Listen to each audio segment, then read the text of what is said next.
श्री स्वामी समर्थ। जय जय स्वामी समर्थ। स्वामींचं नाव घेऊन मी आजच्या हा नवीन व्हिडिओला सुरुवात करते। यंदा 25 जुलै म्हणजे शुक्रवारपासून श्रावणाला सुरुवात ही झालेली आहे।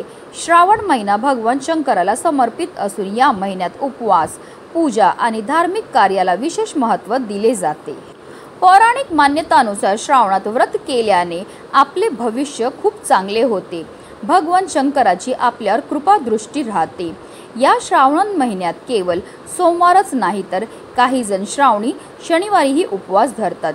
येत्या 26 जुलैला आहे श्रावण महिन्यातील पहिला शनिवार।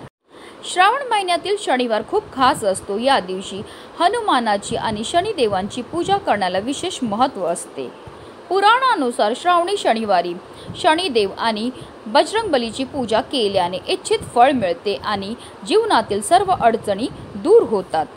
धार्मिक मान्यतानुसार हनुमान पूजामुळे शत्रूवर विजय मिळतो, तसेच दुःख, रोग, पीडा दूर होतात। श्रावण महिन्यात शनिवारी हनुमानाची पूजा केल्याने सगळे आजार बरे होतात, शारीरिक आणि मानसिक ताकद वाढते।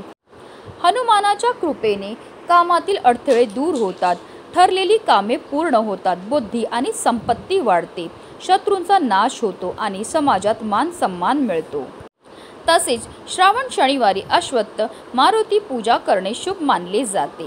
अश्वत्थ मारुती म्हणजे पिंपळाच्या झाडाखाली असलेले हनुमानाची पूजा। अश्वत्थ म्हणजे पिंपळाचे झाड आणि या झाडाखाली हनुमानाची मूर्ती असल्यास त्याला अश्वत्थ मारुती म्हणतात।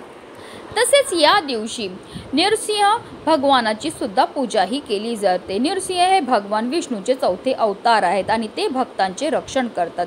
श्रावणी शनिवारी त्यांची पूजा केल्याने सर्व संकटातून मुक्ती मिळते। या दिवशी हनुमानाला आणि शनिदेवाला तेलाने अभिषेक करावा। तसेच भगवान नृसिंहाची विशेष पूजा करून ब्राह्मणांना तिळाचे जेवण द्यावे, यामुळे इच्छा पूर्ण होतात। बजरंगबली हे महादेवांचे 11वे रुद्र आहेत। तसेच शनिदेव हे महादेवांना आपला गुरु मानतात। भगवान शंकराने शनिदेवाला न्यायाधीश बनवले, त्यामुळे शनिदेव माणसांना त्यांच्या कर्मानुसार फळ देतात। भगवान शिवाचे अवतार भैरव आणि रुद्र अवतार हनुमानाची पूजा केल्याने शनिदेवाच्या वाईट नजरेपासून संरक्षण मिळते। धार्मिकदृष्ट्या हा दिवस अतिशय महत्त्वाचा असल्यामुळे या दिवशी काही प्रभावी उपाय आणि सेवा देखील केल्या जातात। आज आहे श्रावण महिन्यातील पहिला शनिवार। तुम्ही काही नाही केलं तरीही चालेल, पण कुत्र्याला खाऊ घाला फक्त ही एक वस्तू। ही वस्तू खायला दिल्यामुळे आपल्या जीवनामध्ये असणारा प्रखरातला प्रखर पितृदोष, ग्रहदोष, शत्रुपीडा तर नष्ट होणारच आहे, पण आपलं 7 पिढ्यांचं दारिद्र्य नष्ट होऊन आपली किती कठीणातील कठीण इच्छाही पूर्ण होणार आहे। अतिशय प्रभावी अशी ही सेवा आहे। त्याबद्दल सविस्तर आणि महत्त्वाची अशी माहिती मी तुम्हाला या व्हिडिओमध्ये देणार आहे, तर व्हिडिओ पूर्ण पहा। आणि जर तुम्ही चॅनलवर नवीन असतील तर चॅनलला सबस्क्राईब करा आणि शेजारी बेल आयकॉन सुद्धा प्रेस करा, जेणेकरून तुम्हाला माझ्या नवनवीन व्हिडिओचं नोटिफिकेशन हे मिळत राहील आणि तुम्ही एक पण व्हिडिओ मिस करणार नाही। आणि कमेंटमध्ये हर हर महादेव लिहायला विसरू नका। हा उपाय आपल्याला श्रावणातील प्रत्येक शनिवारी करायचा आहे। जर काही कारणास्तव तुम्हाला या शनिवारी करणं शक्य नाही झालं तर त्या पुढच्या शनिवारी केला तरीही चालणार आहे।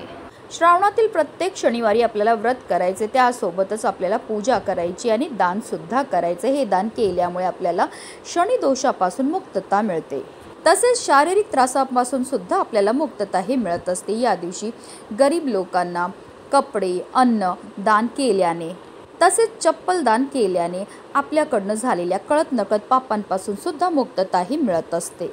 या दिवशी रुद्राभिषेक केल्यानंतर शनिदेवांवर तेलाने अभिषेक केल्यावर आपल्याला चांदीच्या नागाची पूजाही करायची आहे आणि त्यानंतर तो चांदीचा नाग आपल्याला पवित्र नद्यांमध्ये अर्पण करायचा आहे।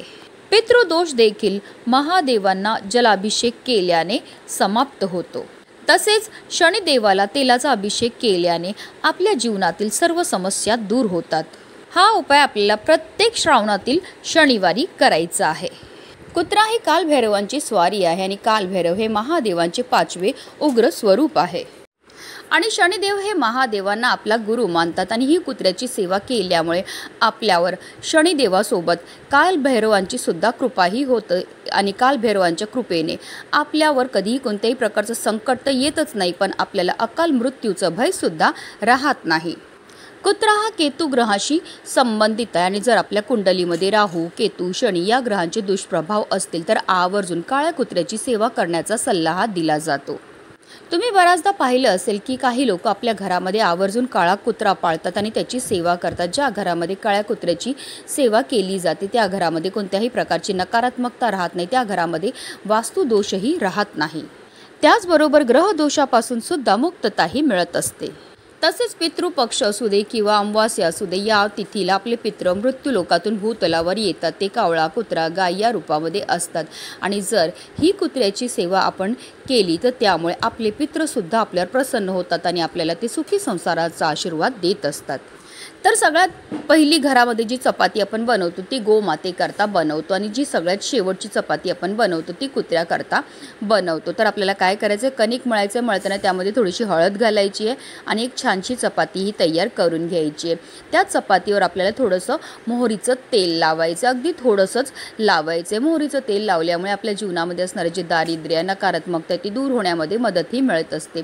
तसेच त्या चपातीवर आपल्याला थोडेसे काळे तीळसुद्धा ठेवायचे। काळे तीळ हे आपल्या पितरांना समर्पित असतात। तसेच काळे तीळ हे महादेव आणि शनिदेवांना सुद्धा अतिशय प्रिय आहेत। असे हे काळे तीळ कुत्र्याला खायला दिल्यामुळे आपल्या जीवनामध्ये असणारा प्रखरातला प्रखर पितृदोष, ग्रहदोष, शत्रुपीडा आणि दारिद्र्य दूर होण्यामध्ये मदतही मिळत असते। तसेच त्या चपातीवर आपल्याला अगदी छोटासा खडा गुळाचा सुद्धा ठेवायचा आहे। गुळाचा खडा ठेवल्यामुळे आपल्या जीवनामध्ये गोडवा निर्माण होतो। तसेच आपल्या कुंडलीमध्ये असणारा राहू, केतू, शनी, मंगळ दोषापासून सुद्धा आपल्याला मुक्तताही मिळत असते। तर आपल्याला अशी ही गोड पोळी घेऊन जायचं आहे कुत्र्याजवळ। आता जर तुमच्या इथे काळा कुत्रा असेल तर आवर्जून काळ्या रंगाच्याच कुत्र्याला ही चपाती खायला द्या। आता काळ्या रंगाचा कुत्रा नसेल तर तुम्ही पांढरा, तपकिरी किंवा कोणत्याही रंगाच्या कुत्र्याला खायला दिली चपाती तरीही चालणार आहे। कुत्र्याला चपाती खायला दिल्यानंतर आपल्याला आवर्जून तिथे उभं राहून आपल्या मनातली ही इच्छा बोलायची। आपल्याला आपल्या पितरांचं स्मरण करायचं आहे, शनिदेवाचं स्मरण करायचं आहे, महादेवांचं स्मरण करायचं आणि आपल्या मनातली इच्छाही बोलायची आहे। तसेच जर तुम्ही भंडारा घेऊन गेले असेल, भंडारा म्हणजे हळद, तर आवर्जून कुत्र्याला हळदसुद्धा लावायची आहे।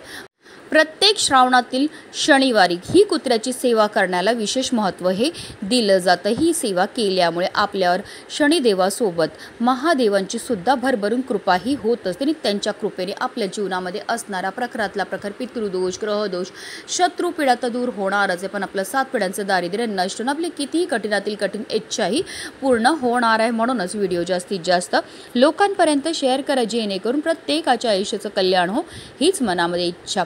हर हर महादेव।